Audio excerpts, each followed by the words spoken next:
الو. الو، مرحبا. مساء الخير. مساء النور. كيف الحال والف الف مبروك.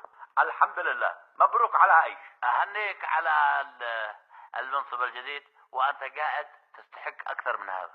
هذا تكليف وليس تشريف، ومسؤولية وطنية وواجب علينا. من معي؟ معك اخوك الغير الشقيق علي عبد الله صالح الاحمر. فانت قلت ما عبش حمر فيك ولا شبر واحد وان اسمك عباس. انت عارف اني سميت نفسي الاحمر احتراما لك وتقديرا لك وعلى شانك. طيب، خير. ما تشتي الان؟ حبيت اهنيك واقول انك الاجدر. انا لا اقول تكون نائبا للقائد الاعلى، وانما الاصل تكون انت القائد الاعلى. فعبد ربه رئيس البلد، ما قائد. عبد ربه رئيس الجمهورية اليمنية الشرعي طلع بانتخابات وبتوافق كل القوى، ونحن جنود معه وللوطن.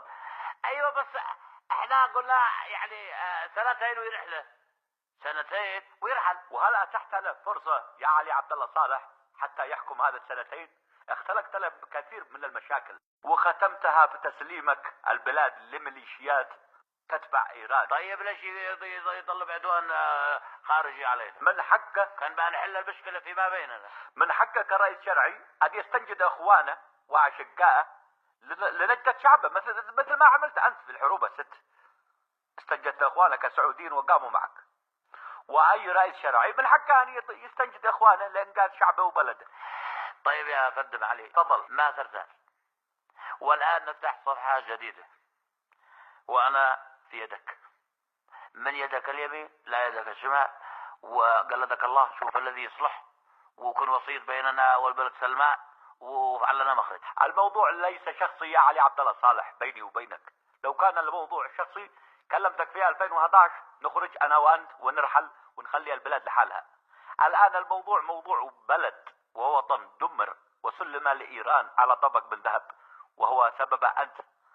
قاتلناهم 6 حروب، وخيرة الرجال صاروا منهم 60,000 جندي، وفي الاخير تطلع وتقول الخلاف خلاف اداري.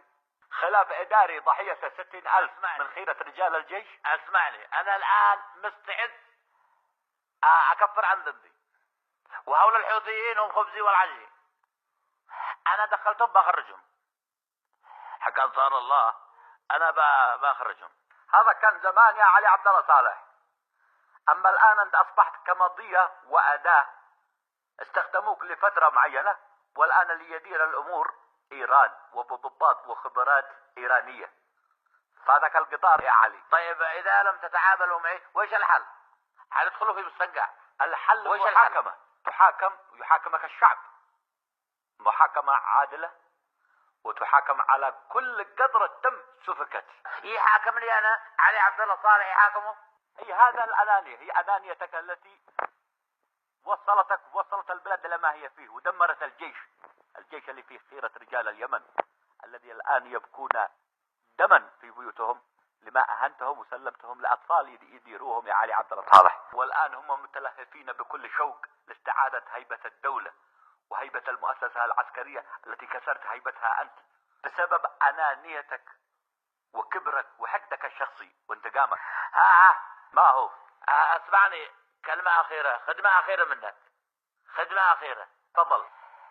قلدك الله لا قلت لهم وين مكاني. اسمع يا علي، ستواجه مصيرك وتحصد ما زرعت.